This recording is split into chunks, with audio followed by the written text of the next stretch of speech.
Assalamualaikum warahmatullahi wabarakatuh. Masih bersama kami Bapak Ibu tentunya dalam acara Talkshow Indonesia Sehat. Ini adalah sesi kedua dari topik bahasan kita terkait dengan beruntungnya menjadi perempuan. Tentu bersama Dr. Handrawan dan juga ada Bung Hasan. Ya, mungkin ada ibu-ibu di pojok sana yang kaget. Apa untungnya jadi perempuan? Dan jangan-jangan di sebelah sana lagi ada yang juga kaget, bapak-bapak. Tuh, apa aku bilang? Kan lebih enak jadi perempuan. Tapi ingat, beruntungnya menjadi perempuan itu tentu ada konsekuensinya. Nah, ini masih bersama Dr. Handrawan dan juga Bung Hasan. Ya, silakan Bung Hasan, Ya, jadi berat nih. ini sebelum masuk ke sesi kedua tadi saya sempat mengantarkan Bung Pande ya. Ya. Kalau tadi Bung Pande sempat mengatakan juga saya juga menyorot itu malah kalau saya melihat perempuan ini malah kok agak ribet ya. Saya tahu statement saya pasti akan banyak benci oleh ibu-ibu remaja putri. Bagian ini nanti Bagian akan saya potong, saya kasih ke ibu ya. Ya, jangan dikasih ke istri saya. Bagaimana Bu? Oke. Mulai dari ketika anak perempuan remaja tadi sudah mulai harus kebutuhan-kebutuhan kosmetiknya ya. Belum lagi harus dandan, harus pakai wangi-wangian, belum lagi bajunya. Bahkan kalau yang udah agak ini dikit minta ke Korea lah tiket buat operasi ini operasi anu. Malah di zaman sekarang ini malah lebih banyak ribetnya Bung Bade. Nah, aku nggak tahu kalau dari Dokter Handrawan melihat hal ini perempuan-perempuan kita ini bagaimana Dok? Apa salah kita atau wajar hal ini Dok? Apakah ini bagian dari keberuntungan Apakah menjadi ini juga jadi perempuan? keberuntungannya? Ya, jadi sebetulnya kemajuan zaman seolah-olah mendesak wanita itu melupakan nilai. Ya, jadi kembali lagi pada konsep jangan didik anak jadi orang kaya. Ya, jadi didiklah mereka jadi orang berbahagia. Jadi kalau dia dididik jadi orang kaya, dia harus pergi ke salon, mempercantik diri, ya, tidak murni lagi. Tapi kalau dia menjadi orang berbahagia, dia tidak memprioritaskan itu. Jadi walaupun wanita ya tidak perlu ke salon toh, tidak usah terlalu wangi-wangi amat, ya biasa saja. Jadi berbahagia itu menampilkan kondisi yang seadanya. Saya ini seadanya begini, nggak usah ditutup-tutupi. Nah itu karena kemajuan zaman, ya, desakan dari teman, peer group, jadi memaksa, oh saya harus lebih cantik, lebih begini, lebih gitu. Dan itu sebetulnya keliru. Kekeliruan dunia adalah seperti itu, tidak mau tampil wajar seperti adanya. Karena yang sebetulnya abadi itu yang tampil seadanya. Dan laki-laki yang betul-betul sejati itu menilai wanita itu yang seadanya. Yang waktu bangun tidur itulah wanita yang seadanya.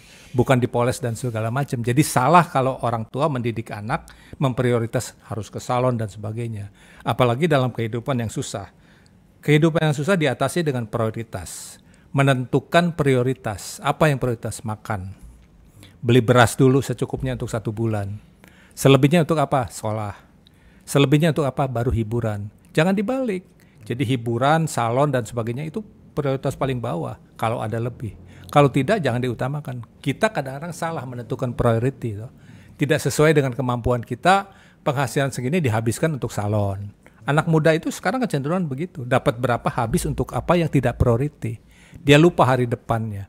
Tapi orang-orang zaman dulu memperhitungkan kalau saya bisa menabung, menabunglah. Karena kita tidak tahu ke depannya akan seperti apa. Nah, anak harus dididik seperti itu. Karena dia akan dinilai, dihargai bukan karena dia cantik, bukan karena dia hebat, mulus dan sebagainya, tapi ada apa adanya. Nah, itu kepribadian yang seperti itu yang sebetulnya harus ditanamkan kepada setiap anak. Apalagi anak perempuan ya Dok? Anak perempuan juga termasuk begitu. Cuman susahnya kan peer group itu, desakan teman-temannya semua pada cantik, pada diubah pakai make up apa, pakai wangi-wangi apa, dia terbawa untuk, padahal dia tidak mampu dan itu tidak perlu. Orang tua harus bilang, kamu tidak perlu seperti itu, kamu apa adanya saja sesuai dengan kemampuan kita, ya kamu nggak usah ke salon. Dengan bedak biasa saja kan cukup. Itu akan lebih dihargai dan itu akan lebih kekal daripada yang polesan-polesan begitu.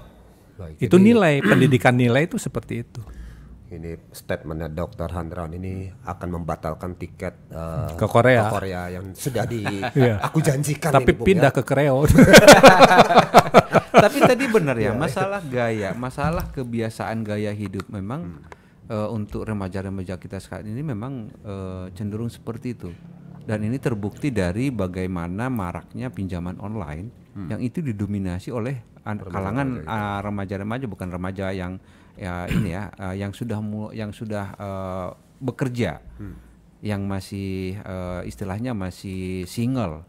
Gitu yang ya, meniti karir, ya. masih meniti karir gitu ya. Mereka sangat dominasi pinjol itu ada di mereka. Gitu. Jadi memang itu yang harus dirubah, berarti artinya berperilakulah sesuai dengan kemampuan gitu ya. Jangan melakukan sesuatu yang justru di luar hal-hal yang prinsip. Jadi kalau betul berarti kalau untuk beruntungnya jadi perempuan ini ya tadi nggak usah perlu yang terlampau inilah ya, nggak usah make up yang aneh-aneh gitu ya, nggak perlu fashion yang harus up to date terus gitu ya. Nah itu tadi benar kata Dokter Handarawan, justru yang hal itu nggak perlu Pak Bu ya. Ibu-ibu Jadi nih nggak perlu beli bedak ya, nggak usah. Jangan minta-minta sama suami itu nggak usah gitulah ya. Biar beli makanan aja kata dokter. Ini saya tahu Dok ini maksudnya. Tahu ya, bagian kemana ya? ntar dipotong. tinggal pengakuan aja. Benar kan Dok? Ya ini tentunya menyadarkan kita semua ya, bahwa perempuan itu tidak seribet harus rumit itu ya. Justru betul. Menjadi beruntung Anda tuh beruntung menjadi perempuan. Justru tadi ya kalau soal penampilan dengan dari anak-anak dididik ya. Tadi dokter menarik ya. Tadi kita dengar jangan didik anak-anak menjadi kaya, jadi orang kaya gitu ya. Jadi biarkan mereka bertumbuh berkembang ya. Nggak usah karena nanti kalau dididik jadi orang kaya nanti dia akan kita lihatlah Bung Pandi apalagi di kota besar. Dok saya banyak sekali kalau dokter ini banyak menulis puisi-puisi tentang wanita. Kalau aku banyak mengamati perilaku wanita. Bagaimana adik-adik remaja kita yang tadi Bung Pandai bilang baru meniti karir tapi penampilannya sudah terjerat dengan pinjol. Iya pinjol ya. Bagaimana rambut disasak sampai 5 cm ya. Kemudian lipstiknya, wanginya dan padahal ya maaf ngomong untuk baru entry level ini ya, baru karyawan kontrak misalnya seperti itu ya. Yang maksudnya belum kesana Dok arahnya tapi sudah seribet serumit itu untuk mengurusi penampilan saja ya. Belum kita ngomong kesehatan nih Dok. Baru soal penampilan ini dokter. Nah ini kan nggak salah Dok juga wanita-wanita untuk tampil modis, cantik, wangi, kemudian dikagumi oleh pria-pria seperti Bung Pande, Dokter Handarawan Nadesul ya, dan saya sendiri tentunya paling terakhir saya. Gimana dokter? Nggak salah kan Dok? Iya itulah. Jadi konsep membesarkan anak jadi orang kaya itu kesalahan sehingga dia kelakuannya ya seperti konsumerisme. Jadi terjebak konsumerisme karena memang konsepnya salah. Awal sudah tertanam. Dia harus jadi orang kaya. Nah, kalau kaya berarti harus semua menor, mewah dan sebagainya. Dia lupa bahwa wanita itu dihargai lebih karena dalamnya. Maka putri-putri Indonesia, putri-putri dunia itu semua kan inner beauty-nya lebih berat ini. Tidak terlalu cantik tapi kalah yang cantik tapi dalamannya kurang cantik. Ya, jadi inner beauty itu kepribadian. Jadi kalau dia ditanam dari kecil, kamu tidak perlu tampilan hebat-hebat amat, tapi yang dihargai itu dalaman kamu. Kamu perkaya kedalaman kamu, pinternya, kepribadian kamu menonjol, itu lebih dihargai dan itu kekal. Tapi kalau kamu dipoles-poles gitu ya cuman sepintas orang tertarik, tapi dalaman kamu nggak ada isinya untuk apa. Nah, pendidikannya harus sampai di situ sehingga dia tidak memutuskan saya konsumerisme pergi ke salon. Karena cantik biasa saja pun cukup dengan bedak yang murah, lipstik yang murah, ditata rambut sendiri dengan bagus, itu kan yang abadi. Artinya laki-laki melihat bahwa dia yang sejatinya yang seperti itu, kalau memang ada yang betul-betul itu, lelaki itu sungguh-sungguh karena dia innernya bagus. Tapi kalau dipoles-poles, mungkin semua lelaki banyak tertarik, tapi begitu tidak dipoles kan jadi luntur. Ya, jadi yang abadi, yang kekal itu yang sejati, yang apa adanya. Maka dia harus dididik kamu menjadi orang seperti apa adanya. Nah sekarang ada gerakan frugal living ya. Artinya kita hidup sesuai dengan apa yang kita miliki dan kita tata betul prioritas itu. Kalau tidak bisa ke salon dan tidak perlu ke salon, ya kenapa mesti ke salon? Jadi hidup berhemat, sehemat mungkin dan hidupnya berbahagia, frugal living seperti itu. Anak harus didik ke situ. Pendidikan kuncinya terutama pendidikan. Remaja putri, ibu yang kita tengah soroti dalam hal ini ya. Apalagi perempuan Bung menentukan nasib bangsa Bung Pande ya. Bahkan nasibnya Bung Pandi sebagai suami ditentukan oleh ibu. Suksesnya kan Suksesnya karena ada tadi, ibu ada istri di belakangnya tadi. gitu. Maka dari kecil tadi ditata dan dibentuk dari hal seperti ini, Bung. Salah satunya tadi tidak mendidik, mengajarkan anak-anak tuh untuk jadi bergaya Dok ya, bergaya hidup sebagai orang kaya. Konsumerisme yang sebetulnya itu tidak membuat dia kekal abadi. Yang kekal abadi itu dalaman dia, kepribadian dia. Banyak orang-orang cantik ke salon tapi dia punya personality kan tidak bagus. Biasanya tidak seperti itu. Ini menarik tadi pernyataan dokter bahwa kalau visual itu Bung Bande ya, sebenarnya yang cantik tuh banyak banget Bung ya. Kadang-kadang kita suka bingung kan, kenapa nih yang jadi juara satu ya, kok dia yang dapat mahkota? Iya. Ternyata di dalam visual itu dokter ya, Bung Bande, mereka punya penilaian 4B namanya Bung ya. Brain, beauty, behavior, baru yang terakhir body. Bau juga. Berarti B5 berarti. B5.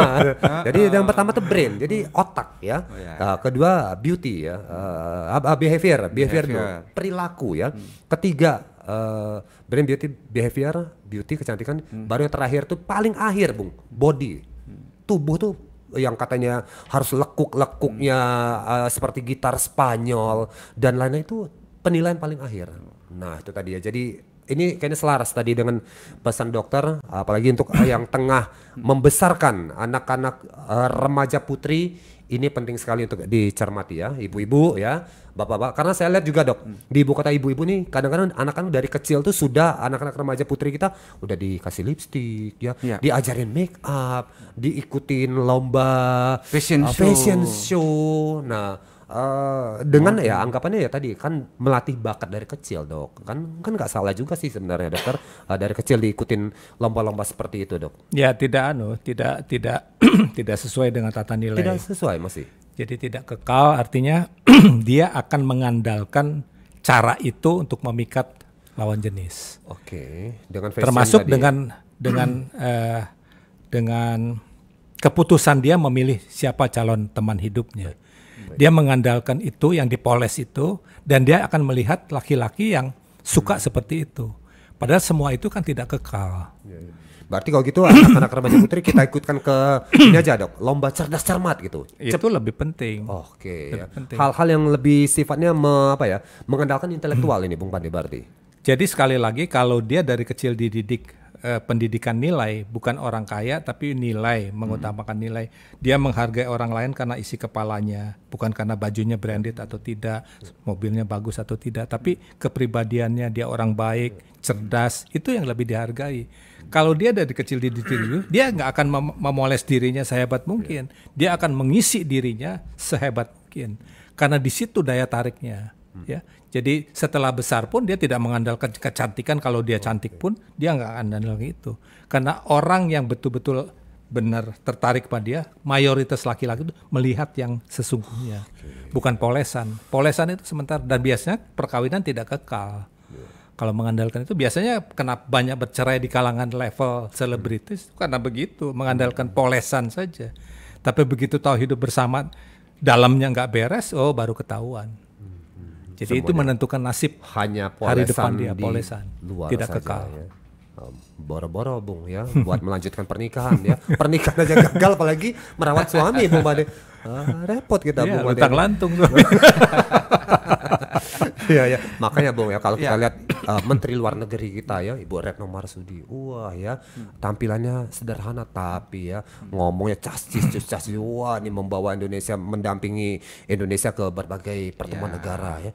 Kita lihat misalnya lagi Ibu Sri Mulyani ya, Menteri ekonomi kita ya, Menteri Keuangan, wah ini pernah menjabat sebagai World Bank di sana, kemudian Bu Sri Mulyani biasa aja ya penampilannya juga, tapi kotaknya encer ya, sesuai dengan yang disampaikan. Kita pun yang melihat sosok-sosok ini, wow ya, saya melihat wanita ini siapa engkau sebenarnya, Nisanak gitu ya. Kalau jadi kita nggak ngelihat lipstiknya lihat, mereknya apa gitu, enggak ya. Bung Pandi lihat aja Bu Sri Mulyani ketika tampil, ya kacamata gitu ya, rambutnya nggak disasak-sasak atau apa, enggak.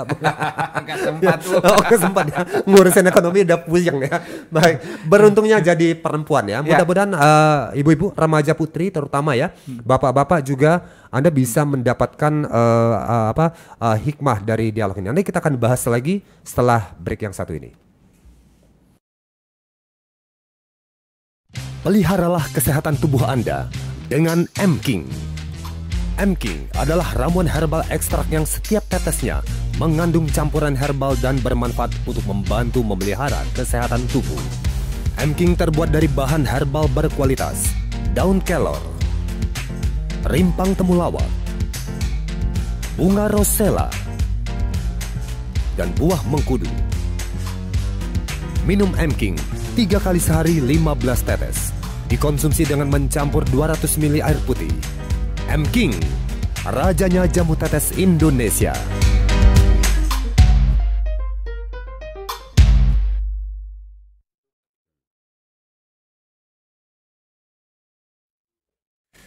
Melanjutkan lagi dialog kita hari ini masih bareng Dr. Handrawan Nadesul, dokter legend kita ya, pujangga kita ya, sastrawan kita. Hari ini kita bahas tentang apa nih Bung Pande? Beruntungnya menjadi perempuan. Wah, ini yang topiknya beruntungnya menjadi perempuan, tapi yang bahas ini bapak-bapak semua. Ini menunjukkan Bung bahwa bagaimana Kita iri berarti. kita ini menjunjung menghargai perempuan. Iya. Ya, jadi harapan ini topik ini Bapak Ibu ya, terutama ibu-ibu, adik-adik remaja putri, Anda bisa mengambil banyak hikmah ya. Betul. Dari dialog ini. Salah satunya tadi ya, bahwa tadi ya, jangan hanya mengandalkan penampilan, Betul. apalagi polesan ya. Ini semuanya harusnya dalemannya kata Dokter Handaran. Ini kalau saya perhatikan tadi gesturnya Dokter Handaran tuh bicara daleman ini, wah ini begitu dalam aku. Bukan pakai dalam. Oh, bukan ya? Salah nafsirnya. Iya. Bukan dalaman. Iya. Maksudnya ini isi ya, Iya. isi ya, terutama isi kepala ya, ini pemikiran-pemikiran dan setan. Berarti dalam hal ini untuk penampilan itu semuanya lebih sifatnya sebagai tambahan saja nih dok, penunjang saja dalam hal ini. Iya, kebanyakan laki-laki di dunia tuh melihat wanita sebagai nilai ya. Bukan sebagai sosok ya. Kalau sosok sih ya, banyak ya yang cantik dan sebagainya. Kan kita sudah bahas Miss World juga ya kan, tidak semata-mata itu, tapi unsur yang di dalam itu, yang innernya itu yang lebih utama. Yang punya Facebook itu siapa? Mark Zuckerberg. Nah, coba lihat istrinya. Iya. Kan tidak cantik. Tidak pernah make up, biasa saja. Jadi saya punya kesimpulan, laki-laki yang hebat, laki-laki yang sejati itu pilihnya yang seperti itu. Dia pilih karena dia punya kepribadian yang bagus. Dia punya isi yang bagus, pinter, cerdas. Karena itu akan abadi. Dia akan suka seterusnya sepanjang hayat. Tapi kalau begitu cinta karena kamu cantik, cinta karena itu yang bikin tidak abadi. Maka kalangan pergaulan selebritis, Hollywood dan sebagainya, itu tidak abadi, tidak kekal. Banyak perceraian terjadi karena semua dipoles, bukan aslinya. Jadi kalau cinta karena, itu biasanya tidak abadi. Harusnya cinta walaupun. Walaupun kamu sudah nenek, saya tetap cinta kamu. Itu walaupun. Kalau cinta karena kamu cantik, begitu tidak cantik, saya tidak cinta lagi. Nah itu yang karena polesan. Karena ditampil yang tidak sejatinya.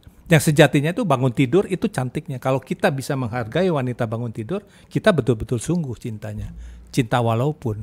Walaupun kamu ngiler misalnya, saya tetap cinta. Walaupun kamu ngorok ya, walaupun kamu ngompol ya, tetap cinta. Iya, mau digendong. Kalau Bung Pande ini dia karena wibawa. Di bawah ya. Ya, kalau Bung Pande ini ya. Apa singkatan apa? Wih, bawa BMW. Wih, bawa sertifikat rumah 4 tingkat. Iya. Ya. Wih, bawa tabungan 3M. Ini kalau Bung Pande karena wibawa, enggak lain memang.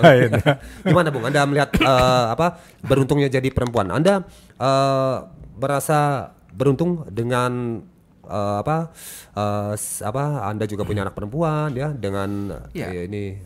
Ya bagaimanapun kita juga kan sudah diingatkan juga ya, dan ini menurut saya menjadi suatu tanda yang sangat besar bahwa perempuan itu punya kedudukan yang sangat mulia. Kan Nabi kita juga kan menyampaikan ketika kepada siapa kamu harus bersyukur, berterima kasih gitu ya. Ibumu baru bapakmu gitu. 3 kali disebutkan ya. 3 itu kali. ibu, yang keempat itu bapak ya. Gitu. Ini menunjukkan bagaimana peran yang sesungguhnya yang harus diemban oleh seorang perempuan atau seorang ibu. Sampai-sampai sorga pun Iya. di bawah Di telapak kaki. Kaki. Ibu. Dan Luar ternyata biasa. dari pemaparan dari Dokter Hendrawan tadi memang memang luar biasa. Ya. Ketika peran itu memang disadari dan juga dilakukan dengan baik. Tantangannya juga nggak gampang. Ya, mengatur rumah Sulit, tangga gitu ya, menjadi penentu Masa depan arah anak, dari ya. Iya. negara ini gitu. Itu kan menjadi suatu hal yang tidak gampang Ya, gitu ya. dengan beban seberat itu, Iya. Bung Pande ya, yang sudah kita beberkan sama dokter juga. Nah, tapi di sisi lain ya knowledge-nya itu kan tidak banyak, kan nggak sampai ini dokter. Bagaimana nih ke depan kita ini dokter?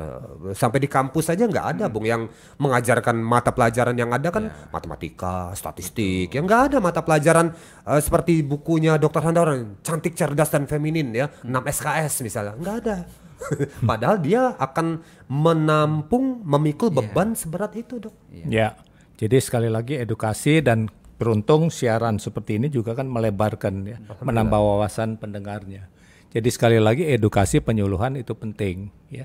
Jadi mengapa sekarang negara juga menggalakkan literasi. Jadi literasi itu yang mereka buta huruf tidak sekedar bisa membaca, tapi melebarkan apa yang dibaca itu, memberikan tambahan wawasan. Jadi program literasi negara itu memperkaya wawasan. Jadi harusnya literasi ini, maka itu dulu tahun 80-an buku-buku saya itu sampai ke perpustakaan desa. Jadi tujuannya karena setelah mereka kejar paket bisa membaca apa? Membaca yang ada pengetahuannya. Bagaimana merawat bayi, ya buku-buku saya ada di perpustakaan desa seperti itu. Harusnya seperti itu. Tapi masalahnya saya tidak punya otoritas. Kalau saya punya otoritas sebagai menteri kesehatan misalnya, saya mewajibkan semua radio menyiarkan edukasi ini. Wawasan ini ditambah. TV tidak hanya hiburan, harus berapa persen memberikan edukasi. Karena TV dilihat masyarakat yang buta huruf maupun tidak buta huruf, dengan mendengar mereka tahu membesarkan bayi itu harus begini, makan bayi harus seperti ini. Tapi saya tidak punya otoritas, saya cuma bisa terbatas saja seperti ini. Nanti kita sampaikan Bung kepada paslon-paslon yang lagi maju ini ya, bahwa ini bisa menjadi pertanyaan. Iya, kenapa Bung? Iya, pertanyaan nanti kalau lagi mereka debat lagi kandidat debat nanti gitu. ya. Apa yang akan program kamu lakukan Anda ya untuk meningkatkan itu tadi ya. Sekaligus kita sampaikan Bung ya. Ini ada Dokter Hendrawan Nadisul, ini akan kita usulkan Pak ya buat calon Menkes kita di periode Bapak nanti gitu ya, Dok. Oke, Dok. Kira-kira, Dok. Menkes khusus Zaman Witular siapa? Wimar Witular itu kan punya bincang-bincang Ya, prioritas apa? Saya di komunitas itu dicalonkan itu waktu itu pada saat itu. Baik. Ya. Tapi buat saya sih nggak gitu tertarik dengan politik ya. Gitu ya. Jadi ya saya sih saya pernah kirimkan pada Kementerian Kesehatan, sehat itu murah, modul-modul dan semua yang bisa disiarkan di radio, di TV. Tapi keburu Dokter Terawan itu berganti, jadi itu mengendap. Sayang sekali ya. Baik. Gimana Bung? Nanti kita di debat capres kita ajukan ini Bung ya, model-model Dokter Hendrawan Nadisul biar diangkat kembali ya. Ini persiapan ini buat siapa tahu dari daerah-daerah para relawan-relawan yang lagi bersiap ini untuk kandidat-kandidat yang maju kan bisa mendengar dialog ini, bisa disampaikan ya. Menjadi program buat para paslon ini, menjadi apa? Program rencana kerja, program unggulan. Ya kan bisa jadi itu. Ini penting ini, apalagi wanita ya, tadi menentukan nasib bangsa, kesuksesan kita suami dari wanita Bung Bandi. Coba, maka tapi sementara programnya sendiri atau pendidikannya, edukasinya sendiri hampir tidak ada, bahkan minim. Untungnya ada buku-buku seperti Dokter Hendrawan ya. Ada siaran-siaran radio seperti ini ya. Mudah-mudahan bisa sampai ke daerah-daerah dan bisa dicermati dan bisa menjadi perhatian ya buat kita semuanya ya. Beruntungnya jadi perempuan. Kalau Dokter Hendrawan sendiri? Ya, pertama saya sepakat tim suksesnya Unimax Power dengan 2 orang. Waduh, kita mah Dok, nggak tahu banyak. Tim sukses, tim sukses. Oh, Iya, tim sukses. Masih lah, boleh lah ya untuk tim ses ya. Silakan ya, boleh hubungi Unimax Power ya, bapak-bapak paslon ya. Gampang lah, kalau untuk honor gampang Bung Bade ya, bisa dibicarakan gitu ya. Baik, Dokter Hendrawan ini kan laki-laki. Ya, Hampir. Dokter tidak merasakan dong beruntungnya menjadi perempuan. Ya. Nah, apa hikmah dari hal ini yang dokter bisa bagikan juga di akhir dialog? Ya itulah seperti saya sudah sampaikan semuanya bahwa harusnya idealnya seperti itu. Saya menjadi prihatin dan terinspirasi untuk bicara ini karena memang level-level sarjana pun wawasan tentang bagaimana menjadi ibu dan istri yang baik, membesarkan anak yang baik itu masih kurang. Jadi siaran seperti ini barangkali banyak membantu, terutama mereka yang mungkin tidak tersentuh oleh bacaan, informasi dan sebagainya.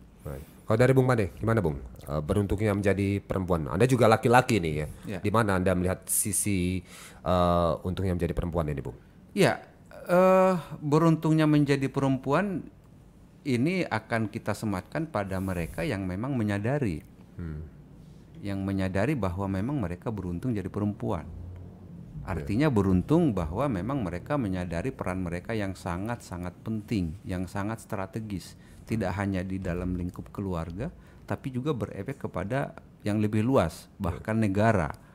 Nah, mudah-mudahan ya apa yang tadi disampaikan Dr. Hendrawan menjadi penyemangat terutama bagi para perempuan terkait dengan sebegitu besarnya peran mereka dan mereka ya menyadari tanggung jawab itu, ya sehingga ya bangsa ini akan semakin maju. Walaupun tadi untuk literasi, edukasinya tentang wanita sangat minim dan sedikit, berarti mulai hari ini perempuan-perempuan harus lebih banyak membaca, menggali hal tersebut ya. Jangan tiktokan mulu.